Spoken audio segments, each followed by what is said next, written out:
সভাপতি, সেক্রেটারি, ঢাকা বিশ্ববিদ্যালয় সভাপতি, সেক্রেটারি সহ অন্যান্য বিশ্ববিদ্যালয়ের যেসব নেতারা সন্ত্রাসীদের নেতৃত্ব দিয়ে বিশ্ববিদ্যালয়ের ভিতরে শিক্ষার্থীদের উপর হামলে করেছেন, তাদেরকে অবিলম্বে পদ থেকে অব্যাহতি দিয়ে এবং আইনের আওতায় আনতে হবে।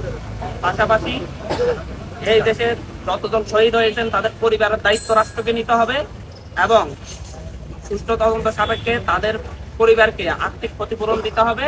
তাদের পরিবার থেকে প্রত্যেককে চাকরির ব্যবস্থা, যে কোনো একজনকে চাকরির ব্যবস্থা করে দিতে হবে। এবং একই সাথে আপনারা সুপ্রিম কোর্ট যে রায় দিয়েছেন সে ব্যাপারে আমাদের কোনো মন্তব্য নেই। সে ব্যাপারে প্রজ্ঞাপন জারি হওয়ার পরে আমরা আমাদের মন্তব্য জানাবো। এগুলোর ব্যাপারে যদি সরকার অতি দ্রুত ব্যবস্থা না নেয় এবং আমার ছোট ভাই, সিনিয়র সহ যারা এখনো নিখোঁজ রয়েছেন তাদের সাথে যোগাযোগের ব্যবস্থা করে না দেয়, তাহলে আমরা আরেকবার রাজপথে নামবো। এবং আমাদের বাইরের খোঁজ না পাওয়া পর্যন্ত আমরা রাজপথে থাকবো। দেশের সাধারণ জনগণ সহ প্রতিটা কর্মক্ষেত্রের প্রতিটা মানুষকে নিয়ে তখন আমরা রাজপথে দাঁড়াবো।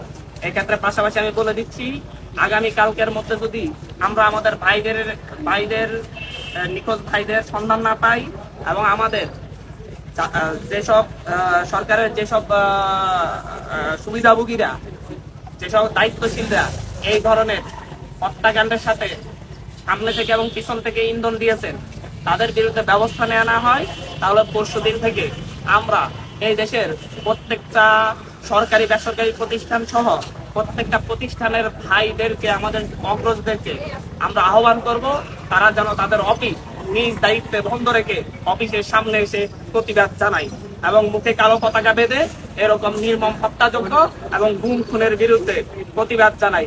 এই আহ্বান থাকবে। আমরা আবারও স্পষ্ট করে বলতেছি, আগামীকাল সন্ধ্যার মধ্যে যদি আমাদের নিখোঁজ ভাইদের সন্ধান না দেওয়া হয় এবং আর কোনো বাংলাদেশের কোনো একটি প্রান্তে আর একটি আমার দেশের মানুষের ঘামের বিনিময়ে কিনা টাকার কর দিয়ে যে বুলেট কিনা হয়েছে সেই বুলেট দিয়ে যদি আমার দেশের কোনো প্রান্তে আর একটি বুলেট ছোড়া হয়, তাহলে পরশুদিন থেকে এই দেশের প্রত্যেকটা সরকারি বেসরকারি শিক্ষা প্রতিষ্ঠান, সরকারি বেসরকারি ব্যবসায়িক প্রতিষ্ঠান, সরকারি বেসরকারি